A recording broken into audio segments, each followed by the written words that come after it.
Gold is the softest and most malleable metal. It can be pressed extremely thin, crafted into various shapes, even drawn out to form a fine wire, and all without breaking.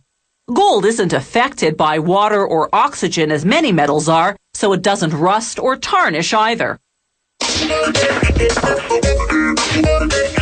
Most gold comes from lode deposits, also called vein deposits, concentrations of gold and other metals in the cracks of rocks.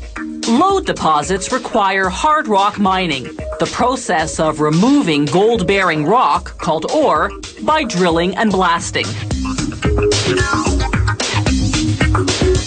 Miners descend more than half a kilometer underground. There, they drill holes for explosives using what's called a long-hole air drill. They drill in a specific pattern set out in a plan prepared by the mine's engineers. The engineers know exactly where those veins of gold are, thanks to the mining company's geologists who've studied ore samples. The company collects these samples by drilling deep into the rock at 15-meter intervals. These diamond drill cores, as they're called, are up to 100 meters long and measure 3.5 centimeters in diameter.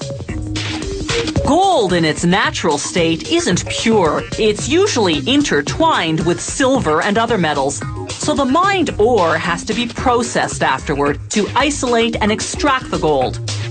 A metric ton of ore yields only about 6.5 grams of gold. After blasting the rock apart with explosives, miners use what's called a muck machine to transfer the ore to cars headed to the main shaft and then above ground to the mill. There, a crusher reduces the large chunks into smaller rocks about the size of road gravel. A mill then pulverizes them to the texture of beach sand. The factory adds a water and cyanide solution, then another mill grinds it further into a mud-like pulp. The pulp flows into large settling tanks. The wet solids, being heavier, sink to the bottom. The water at the top drains to another area. They transfer the wet solids to an agitation tank and blow in air. The oxygen sets off a chemical reaction between the cyanide and the gold trapped in the ore, triggering the gold to dissolve and leach into the surrounding water. Drum filters then separate the water from the solids. This water now joins the water that was separated earlier. They pour in zinc powder to solidify the dissolved gold and form pieces containing both zinc and gold.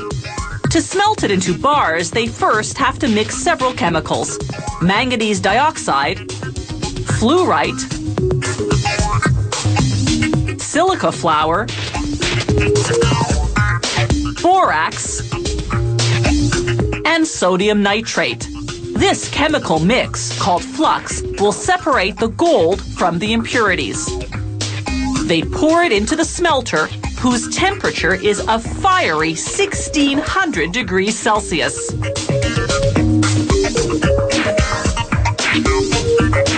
They rotate the smelter so that the contents heat evenly.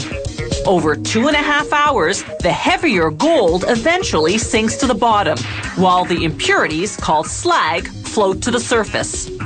They pour out the slag, taking a sample to make sure it contains no gold. If it does, it goes back in until it's gold-free.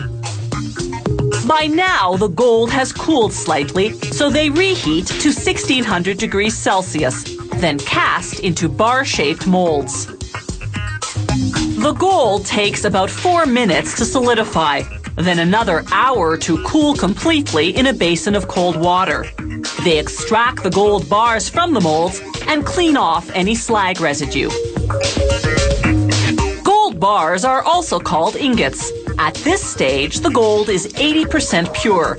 The Royal Canadian Mint will refine it to 99.9%, the international gold standard.